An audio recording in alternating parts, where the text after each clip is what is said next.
তো বন্ধুরা, প্রস্রাবের সমস্যায় আমাদের দেশের বিশেষ করে বয়োজ্যেষ্ঠ ব্যক্তিগণ প্রায়ই ভুগে থাকেন। বিশেষ করে দেখা যায় যে প্রস্রাব করলেও আবার নতুন করে প্রস্রাব ধরে থাকে বা প্রস্রাবের বেগ তাদের অনুভূত হয় না।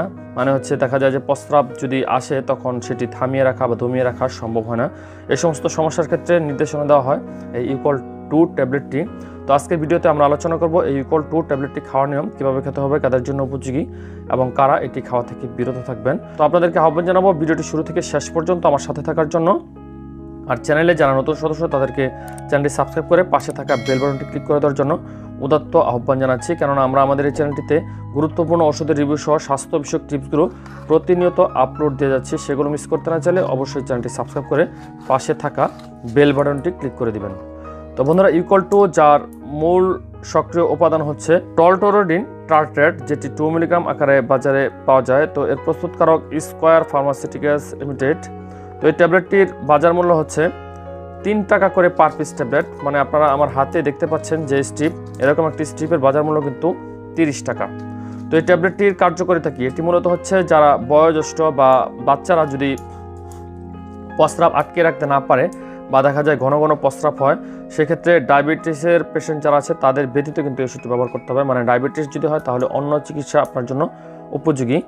তো এই ট্যাবলেটটি ব্যবহারের মাধ্যমে কিন্তু আপনারা দেখা যায় যে যারা বয়োজ্যেষ্ঠ বা যারা প্রস্রাব আটকে রাখতে পারেন না বা দেখা যায় যে প্রোস্টাগ্ল্যান্ডিনের সমস্যার ক্ষেত্রে দেখা যায় যে প্রস্রাব করার পরও আবার নতুন করে প্রস্রাব ধরে বা প্রস্রাব ঝাঁকি দিয়ে বের করতে হয়, সেই সমস্ত সমস্যার ক্ষেত্রে কিন্তু এই ট্যাবলেটটি ব্যবহৃত হয়ে থাকে।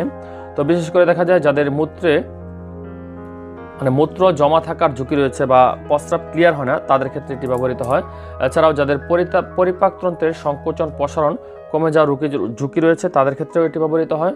এবং বৃক্কের অকার্যকারিতা, যকৃতের অকার্যকারিতা, নিয়ন্ত্রণহীন ন্যারো অ্যাঙ্গেল গ্লুকোমায় এই ওষুধটি কিন্তু সমানভাবে কার্যকারিতা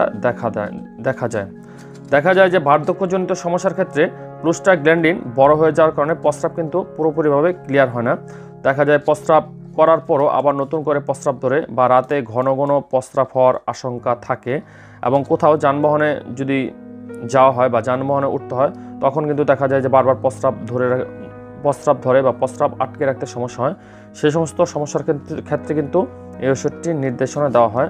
তো এটি লং টাইম খেতে হয়, মানে হচ্ছে কমপক্ষে 6 মাস খাওয়ার জন্য পরামর্শ দেওয়া হয়। তো এই ওষুধটি খাওয়ার নিয়ম হচ্ছে প্রতিদিন 1টি করে ট্যাবলেট দিনে 2 বার খাওয়ার জন্য পরামর্শ দেওয়া হয়ে থাকে। মানে এটি পানি সহকারে গিলে খেতে হয়। তো এই ওষুধটি সম্পর্কে যদি আরও কারো কোনো প্রশ্ন থাকে তাহলে অবশ্যই আপনারা কমেন্ট বক্সে লিখতে পারেন।